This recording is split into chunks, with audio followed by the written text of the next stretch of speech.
Hi guys, welcome to Mark's Home Kitchen, where I do family friendly recipes that everyone can enjoy. So today's video is for a one pot chicken firecracker rice. Sit back, relax, enjoy, and thanks for watching. Now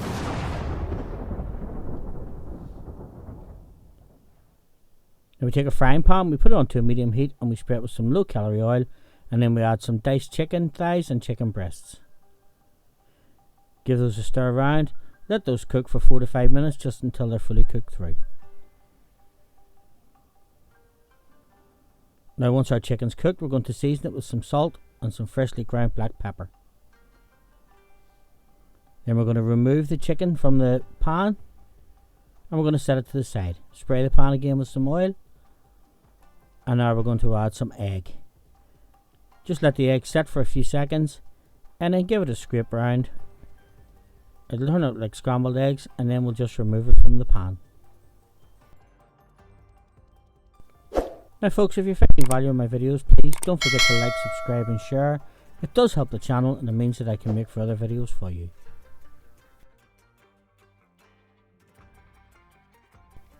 So now that our eggs cooked, we're going to spray our pan again, and then we're going to add some vegetables. I just used some red and some yellow peppers, some diced carrots and some diced onion. Then to that we're going to add some garlic.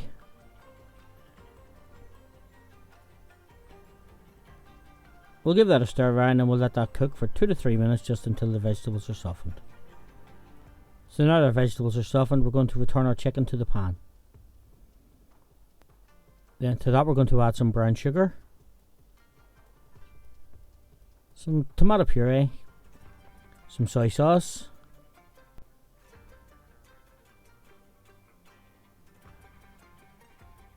and then some sriracha. You can add this according to taste. We'll give that a stir around and we'll just mix it until it coats. Now we'll add our rice. Again, give that a stir around until it's all coated. Now we'll add the stock.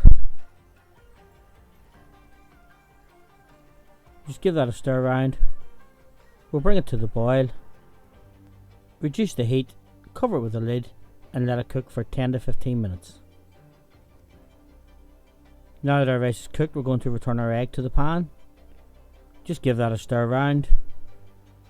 Once that's all incorporated and the egg's warm, it's time to serve.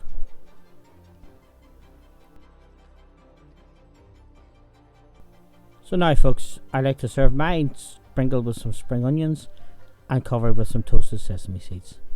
So folks, if you've enjoyed this video, again, don't forget to like, subscribe and share. Thanks for watching, and I hope to see you in my further videos.